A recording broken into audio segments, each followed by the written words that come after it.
Aujourd'hui, on a rendez-vous avec un fils d'épicier. Il ne voulait pas devenir épicier à son tour et puis le temps l'a rattrapé. Aujourd'hui, il est le patron de Système U, le distributeur que vous connaissez bien. On est avec Serge Papin. Bonjour Serge. Bonjour.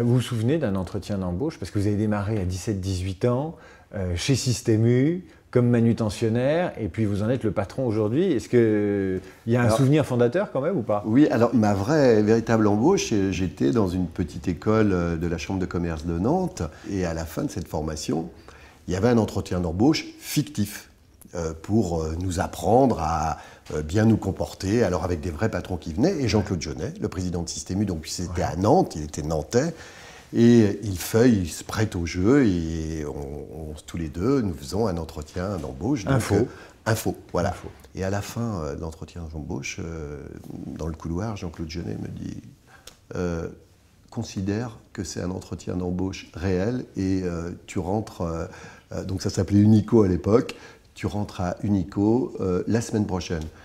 Et je lui dis, mais pour faire quoi? T'inquiète pas, on va vivre une belle aventure, tu viens avec moi. Vous avez passé un entretien d'embauche. Oui, le seul. Et vous avez dû en faire passer des cinquantaines ou des centaines quand même. Enfin alors, oui, pas tant que ça, parce que moi j'ai, sur les embauches que j'ai pu faire dans les collaborateurs qui sont des gens proches, je l'ai toujours fait par... comment dirais-je, un sentiment, par un coup de cœur. Vous mettez en avant la relation, vous, c'est ça votre... Absolument, la relation, et la conviction. J'essaie de faire adhérer les gens aux convictions et à l'enjeu.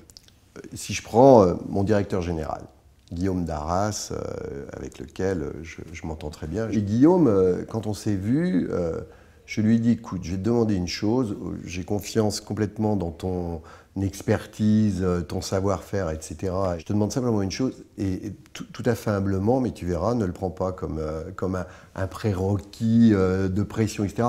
Mais essaie de t'adapter à moi. Voilà.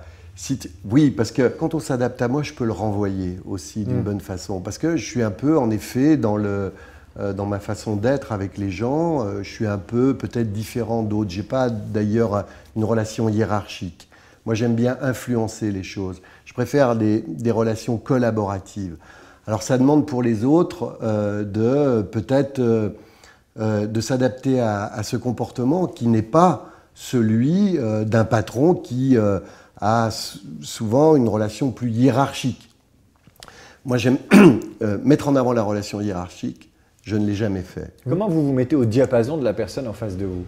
Ce qui semble être une sorte de don chez vous. Oui, alors moi je vais, dans un entretien d'embauche avec une personne, je vais essayer de ressentir ses qualités d'intégration à l'entreprise. D'accord. C'est le plus important. C'est le plus important. J'embauche pas, c'est pas moi qui embauche tout le monde. Par contre, je reçois tous les cadres en général qui viennent pour leur dire ça. Et je leur dis, écoute, te presse pas ou vous pressez pas. On ne va pas vous demander demain matin d'être productif. Il faut que vous compreniez comment cette entreprise fonctionne, quelles sont ses valeurs, quels sont ses enjeux, comment les gens se situent par rapport aux autres. Il faut avoir cette humilité du temps pour que les gens s'intègrent bien. Et une fois qu'ils sont bien intégrés, là, ils sont très productifs et très utiles à l'entreprise. Quel est le détail qui tue en entretien avec vous? Vous avez l'air cool, on a l'impression que finalement on peut être n'importe qui dans votre bureau et face à vous. Est-ce qu'il y a des choses qui vous agacent quand même? Il y a souvent les gens qui mettent en avant justement le rapport de force, ou un peu d'arrogance, quoi. C'est-à-dire d'être sûr de soi. Je préfère les gens qui ont des doutes que des certitudes, et je préfère des gens qui ont des paradoxes que des préjugés. Alors voilà, bon, les paradoxes, ça fait partie de ma vie, il faut apprendre à... D'ailleurs, réussir sa vie, c'est sans doute conjuguer les paradoxes. Voilà, j'aime bien ce type de personnalité, oui, qui soit capable d'ouvrir une voie, mais d'en imaginer une autre aussi. Un des dirigeants du MEDEF a fait entendre un son de cloche très étonnant la semaine dernière par rapport au MEDEF, qui disait l'entreprise a une responsabilité sociale, arrêtons de chouiner sur la fiscalité, etc. On doit embaucher, on doit partager, on a des choses à faire. Est-ce que vous êtes au diapason de ça? Je suis d'accord avec ça. Je pense même que demain, les entreprises vont se substituer alors, ou du moins compléter, ce que les États ou ce que l'État-providence peut plus faire. Que l'État-providence peut plus faire. Et elles ont une responsabilité en matière de formation, en matière de transmission des valeurs, en matière d'accompagnement de leurs collaborateurs. Les entreprises ont un rôle social et désormais, je suis d'accord, sociétal. Et ça sera d'ailleurs un des marqueurs pour les clients du choix de ces entreprises. On a une responsabilité aussi d'intégration, et je pense aux jeunes, dans la société. Et moi, je trouve, alors, pour faire un lien, par exemple, avec le contrat de génération, ce que je trouverais intéressant... Oui, j'allais vous poser la question. Contrat de génération ou emploi d'avenir?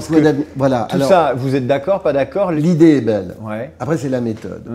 Imaginons que les jeunes, pour qu'on les intègre plus facilement, rentrent tranquillement dans l'entreprise, en adaptant le temps de travail, les salaires, etc. Après, ça dépend quel jeune, pendant une période donnée, et qu'ils soient en effet accompagnés par quelqu'un qui va partir.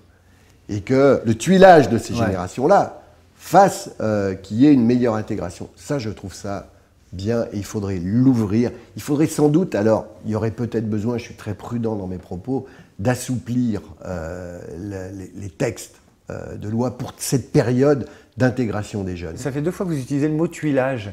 Oui. C'est un mot de compagnon.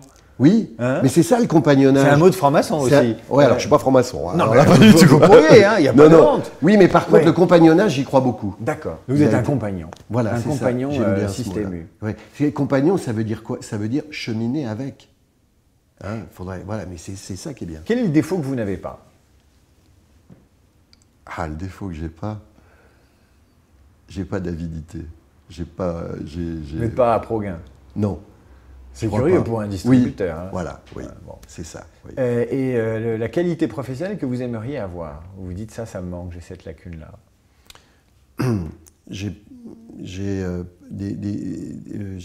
pas de qualité, comment dirais-je, je raisonne toujours intuitivement, je ressens les choses et parfois j'ai pas trop de méthode. Ouais. Les processus, les protocoles, la méthode, et parfois ça manque ces choses-là. Oui.